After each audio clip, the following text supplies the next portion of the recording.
Why is there almost no female esports pros? Well, have you ever sat down and thought about this?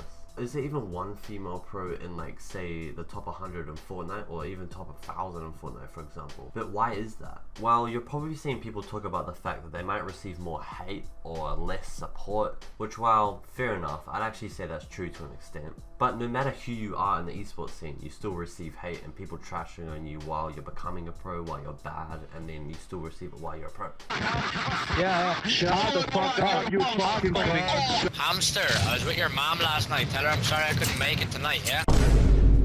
But yeah, I guess females will experience a bit more than usual. But there's no way that small thing is making this massive gap between male and female pros so big. Because yeah, if that was the only thing stopping them, surely there would just be like a handful of female pros in the top 1,000 Fortnite players, for example. Now, just before I continue on explaining why I think this massive gap exists, I know, yes, there are female players here and there that are pros, but I'm just talking about in this video why there's such a massive gap on average in every esport game between male and female. And yep, I'm not no misogynist or whatever you call me. I'm just trying to share some valuable information on this topic that I've been thinking about before that I think will be really useful for you guys to know. Because I searched this topic up and like every video I see is just talking about the same thing about there being a toxic environment for females. But like, I just know there's something else to it. Don't get me wrong though, I'm always willing to hear people's opinions on topics, including this one, if they have any sensible or good point. I'm always down for people challenging me to think about something that I haven't before. Now, since the beginning of mankind, men were created to be the more competitive ones with the bigger drive to have success so they could gather, hunt, and provide for people, obviously. Mostly the hormone testosterone, but along with other things, determine who's going to be more competitive towards others and more aggressive towards having success.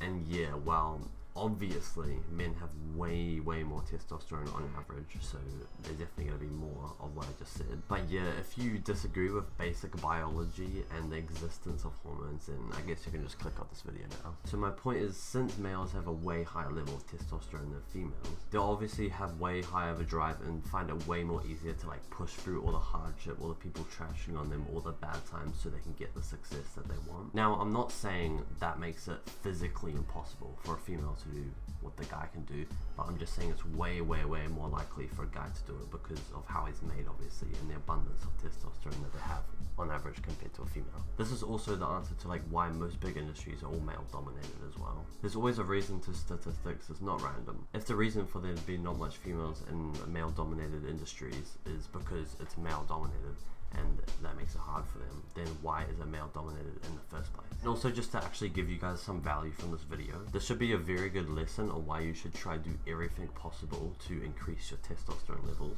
not steroids, so you can keep making your drive higher and higher to compete with people and get successful. It's the edge you need to like separate yourself from people. Like, you can do heaps of things like improving your diet, like working out, just like there's so many different things you can do to increase it. And obviously the higher it's going to be, the more easy you're going to find it to be able to do hard things to become successful.